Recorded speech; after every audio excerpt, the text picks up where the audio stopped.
श्री श्री विष्णु पुराण का 7वां अध्याय है। इसमें 9 ब्रह्माओं के बारे में और स्वयं भूव मनु और शतरूपा और उनकी संतान का वर्णन किया गया है। श्री पराशर जी कहते हैं कि जब प्रजापति के ध्यान करने पर उनके देह स्वरूप भूतों से उत्पन्न हुए शरीर और इंद्रियों के सहित मानस प्रजा उत्पन्न हुई, उस समय ब्रह्मा जी के जड़ शरीर से ही चेतन जीवों का प्रादुर्भाव हुआ। देवताओं से लेकर स्थावर पर्यंत वे सभी त्रिगुणात्मक चर और अचर जीव उत्पन्न हुए। जब प्रजापति की वह प्रजा पुत्र पौत्रादि क्रम से और न बढ़ी, तब उन्होंने भृगु, पुलस्त्य,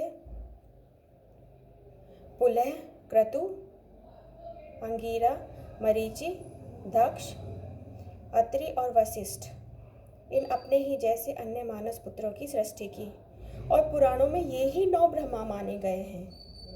फिर ख्याति, भूति, संभूति, क्षमा, प्रीति, सन्नीति, ऊर्जा, अनसूया तथा प्रसूति इन 9 कन्याओं को उत्पन्न कर इन्हें उन महात्माओं को तुम इनकी पत्नी हो कहकर सौंप दिया। ब्रह्मा जी ने पहले जिन सनंदन आदि को उत्पन्न किया था, वे निरपेक्ष होने के कारण संतान और संसार आदि में आसक्त नहीं हुए। वे सभी ज्ञान संपन्न थे, विरक्त थे, मत्सरादि दोषों से रहित थे। उन महात्माओं को संसार रचना से उदासीन देख ब्रह्मा जी को त्रिलोकी को भस्म कर देने वाला महान क्रोध उत्पन्न हुआ। उन ब्रह्मा जी के क्रोध के कारण संपूर्ण त्रिलोकी ज्वालामालाओं से अत्यंत देदीप्यमान हो गई। उस समय उनकी टेढ़ी भ्रकुटी और क्रोध संतप्त ललाट से दोपहर के सूर्य के समान प्रकाशमान रुद्र की उत्पत्ति हुई। उनका अति प्रचंड शरीर आधा नर और आधा नारी का था। तब ब्रह्मा जी ने बोला कि अपने शरीर का विवाह करो, और ऐसा कहकर वो अंतर ध्यान हो गए। ऐसा कहने पर रुद्र ने अपने शरीर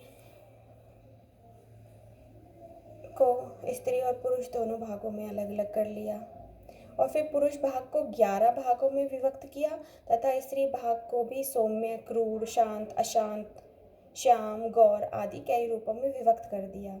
अपने से उत्पन्न अपने ही स्वरूप स्वयंभूव को ब्रह्मा जी ने प्रजा पालन के लिए प्रथम मनु बनाया।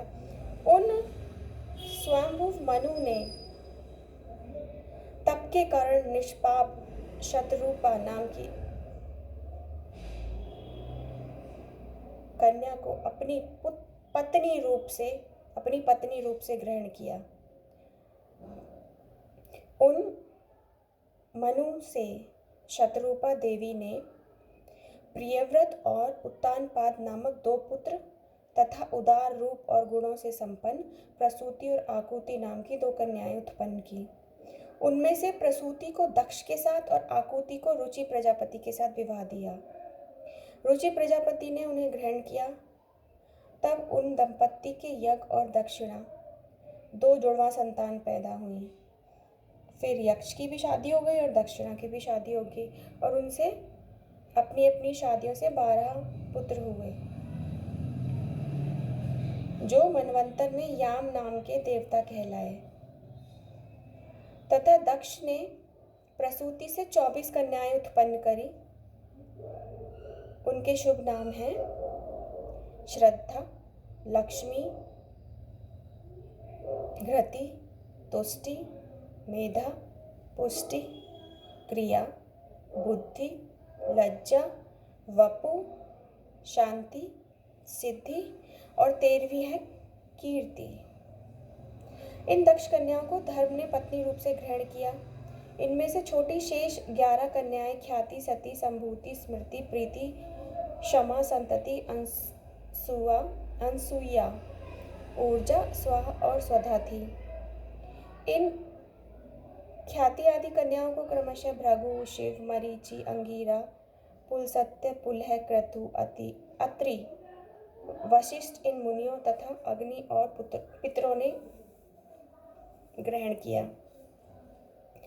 श्रद्धा से काम, लक्ष्मी से दर्प, घृति से नियम, तुष्टि से संतोष, पुष्टि से लोभ, मेधा से श्रुत, क्रिया से दंड, नय और विनय, बुद्धि से बोध, लज्जा से विनय, वपु से उसका पुत्र व्यवसाय, शांति से क्षेम, सिद्धि से सुख और कीर्ति से यश का जन्म हुआ। ये ही धर्म के पुत्र हैं। रति ने काम से धर्म के पुत्र हर्ष को उत्पन्न किया। अधर्म की स्त्री हिंसा थी, उससे अनृत नामक पुत्र और निकृति नाम की कन्या पैदा हुई। उन दोनों ने अपनी शादियों से भय और नरक नाम के पुत्र